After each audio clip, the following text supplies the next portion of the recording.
نادره شریپова یکی از میزاجان تشکیلات امانتی قرضی خردی ایمان اینترنشنال است که امروز برای گشودن پسنداز به نام فرزندش به این تشکیلات تشریف آورد. فرزند او انیسه شفیوی 7 ساله می باشد. پسندازی که مادر به نام وی گشود تا سن 18 سالگی به مقداری معین جمع می شود. بعد 18 سالگی انیسه امکان دارد مبلغ را گرفته برای تحصیل یا دیگر احتیاجش صرف نماید.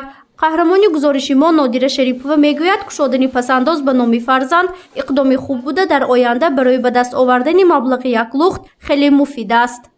البته آنهایی که صاحبکارانه افرادی میتوانند استفاده برند برای موفقیت کارشان.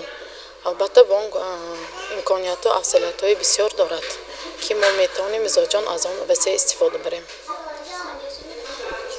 معقول است ولی برای آنکه افضلیتش بسیارتر است نظر به دیگر بانک‌ها. امروز در تشکیلات امانتی قرضی خردی ایمان اینترنشنال روزی درهای گشاد اعلام کرده شد. در این روز آن میزاجانی که به نام فرزندشان پسنداز گشودند صاحبی تحفه گردیدند. دیرکتور فیلیالی ایمان در شهر خوجند بهرام رحیموف میگوید این اقدام به مناسبت روز عمومی جهانی امانت یا خود پسنداز روی دست گرفته شد و تاکید کرد که اقدام مذکور برای جلب بیشتری میزاجان به این تشکیلات قرضی و بلند برداشتن سواد مالیوی آنها مساعدت خواهد کرد.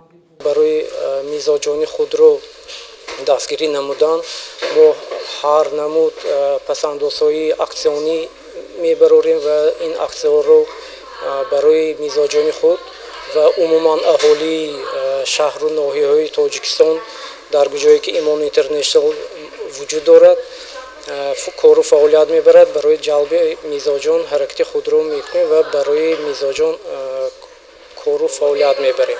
در چاره‌بینی روزی درهای گشادی تشکیلات امانتی قرضی خردی ایمان اینترنشنال در عموم بیش از 15 نفر میزاجان که امروز سنه 29 اکتبر به نام فرزندشان پسنداز گشودند صاحبی تحفه شدند. به هر یک فرزند میزاجان تحفه های خاطروی تشکیلات تقدیم کرده شد. مسئولین تشکیلات اشتراکچیان را به مناسبت روز عمومی جهانی امانت تبریک نموده همچنین عاید افضلیت های پسنداز به آنها معلومات دادند.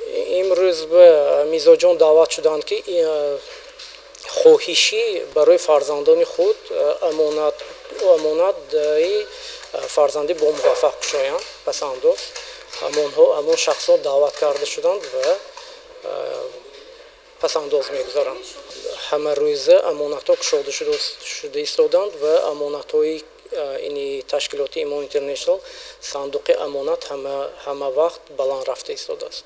همه ساله سنه 31 اکتبر روز عمومی جهانی امانت یا خود پسنداز در تمام جهان تجلیل کرده می شود. اقدام روزی درهای گشاد و قدرشناسی میزاجان تشکیلات امانتی قرضی خردی ایمان اینترنشنال به جز از شهر خوجند اینچنین در شهر دوشنبه، پنجکنت، یاوان، ظفرآباد و جبار رسولوف برگزار شده ایستاده است. هدف روحبلندی میزاجان تشکیلات محسوب می شود.